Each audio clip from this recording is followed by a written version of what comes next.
एक और महामारी। चीनी वैज्ञानिकों के नए कोरोना वायरस की खोज जानवरों से इंसानों में संक्रमण का जोखिम पैदा करता है। राजीव रंजन नाग, नई दिल्ली। क्या एक और महामारी आने वाली है? एक चीनी टीम के अनुसार एक नया बैच कोरोना वायरस पाया है जो जानवर से इंसान में फैलने का जोखिम रखता है, क्योंकि यह कोविड-19 का कारण बनने वाले वायरस के समान ही मानव रिसेप्टर का उपयोग करता है।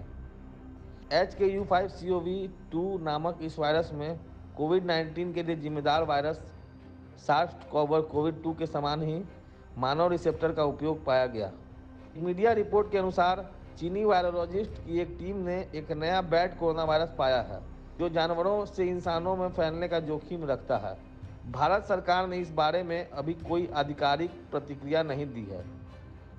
इस अध्ययन का नेतृत्व विवादास्पद Wuhan institute of virology WIV के चीनी वायरोलॉजिस्ट सी जेंगली ने किया है। कथित तौर पर WIV इंस्टीट्यूट से ही कोविड-19 का उद्भव हुआ था। चमगादड़ों से वायरस पर अपने शोध के लिए बैट वुमेन के रूप में जाने जाने वाली सी और साथ ही चीनी सरकार इस बात से इनकार करती है कि वायरस वुहान लैब से लीक हुआ था। HKU5 कोरोना वायरस की एक नई वंशावली है जिसे पहली बार हांगकांग में जापानी पिपिस्ट्रेल बैट में पहचाना गया था। साउथ चाइना मॉर्निंग पोस्ट की एक रिपोर्ट के अनुसार इस अध्ययन का नेतृत्व सी झेंगली ने किया था। यह चीन में फ्लू जैसी मानव मोटान्यूमो वायरस के HMP5 के मामलों में वृद्धि के बाद एक और कोविड शैली की महामारी की आशंकाओं को जन्म देने के बाद हुआ है। एक प्रमुख वायरोलॉजिस्ट जिसमें अक्सर बैट कोरोना वायरस पर उनके व्यापक शोध के कारण बैट वुमेन के रूप में जाना जाता है। यह वायरस मानव एंजियोटेंसिन कन्वर्टिंग एंजाइम से जुड़ने में सक्षम है।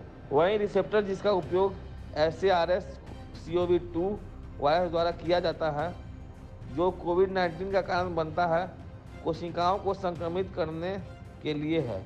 रिपोर्ट के अनुसार मंगलवार को सहकर्मी समीक्षित जर्नल सेल में प्रकाशित एक पेपर में शी के नेतृत्व वाली वायरोलॉजिस्ट की टीम ने लिखा, हम HKU5CoV की एक अलग वंशावली की खोज और अलगाव की रिपोर्ट करते हैं जो न केवल चमगादड़ ACE2 बल्कि मानव ACE2 और विभिन्न स्तनधारी ACE2 ऑर्थोलॉग समान उत्पत्ति वाले विभिन्न प्रजातियों में पाए जाने वाले जीन का भी उपयोग कर सकता है जो छोटे श्वसन या अंतों के अंगों से मिलते जुलते हैं।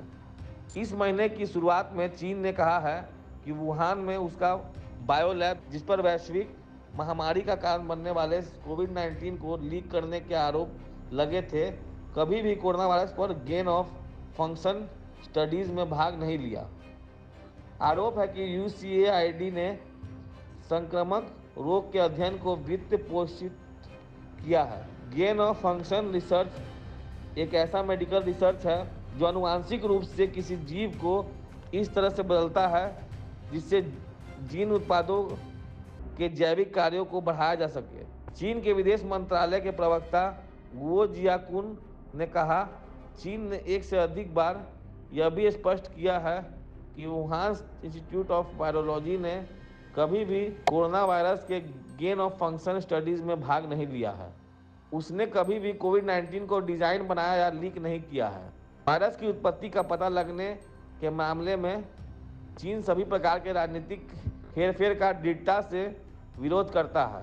हाल ही में अमेरिकी मीडिया रिपोर्टों के अनुसार US agency for international development USAID ने चीन के वुहान इंस्टीट्यूट ऑफ वायरोलॉजी में गेन ऑफ फंक्शन अध्ययनों को निधि देने के लिए करदाताओं के पैसे का इस्तेमाल किया जो संभवतः कोविड-19 महामारी का कारण बना, जिससे दुनिया भर में लाखों लोगों की मौत हुई। ट्रंप ने USAID के उस काम को बंद कर दिया है जो अमेरिकी रणनीतिक हितों के अनुरूप नहीं था और पैसे की बर्बादी करता था। वुहान बायो लैब लगातार जांच के दायरे में था, खासकर पिछले ट्रंप प्रेसिडेंसी के दौरान।